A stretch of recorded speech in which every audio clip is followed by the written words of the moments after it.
And so my primary counter on like an arm lock me, is hips. Arm lock me. That's my primary counter. Arm lock me. It's got to be hips. Arm lock me again. Not muscle. And stack. That's my secondary counter. Right? My primary counter is posture. Choke me. Posture is my primary counter. Not, but choke me. These are secondary counters. And we usually, like a lot of times by the way we learn, we automatically give them the primary counter pass. And then we're already working on this counter to counter game. Okay? So when they break me down, which will happen because he'll shift his angle to where he attacks my base in a way where I get broken down. Hold me down. He's holding me down well.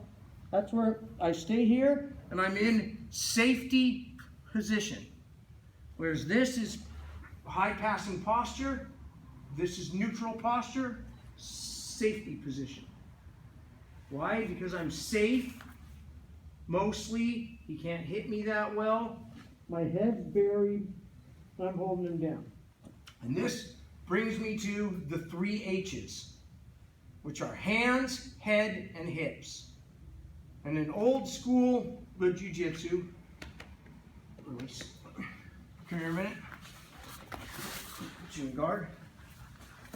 What I got to always control are your hands, your head, and your hips. And you want to control my hands, head, and hips. And a guard pass is basically your hips passing my hips, assisted by your hands and head.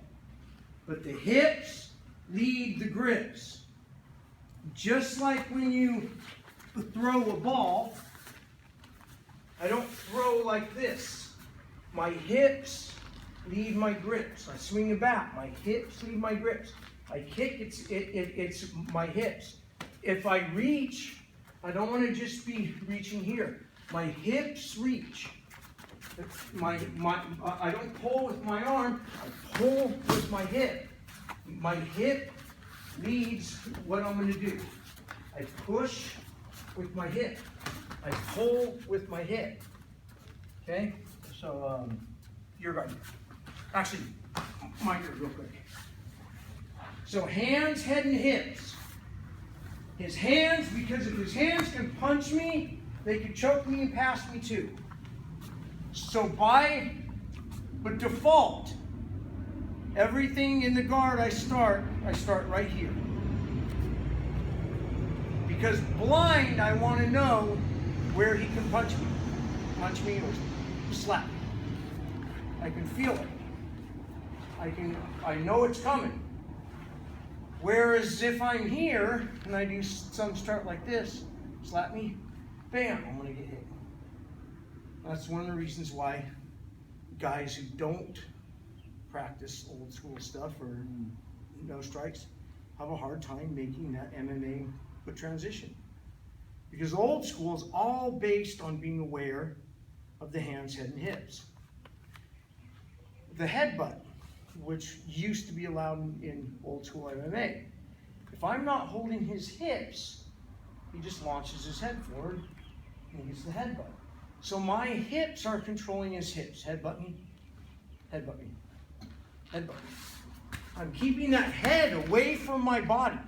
I'm controlling his hips and head by my guard. So hands, head, and hips. Right? So when because top is better than bottom. In sport, it's completely neutral.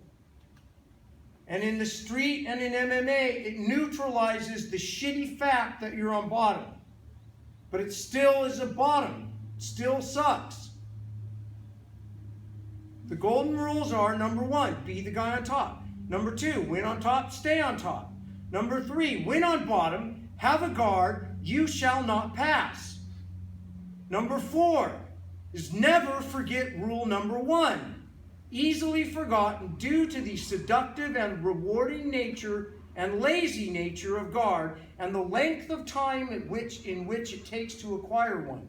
You get lazy and you default into guard. And number 5 is you learn the rules so you can strategically, not tactically, strategically break them.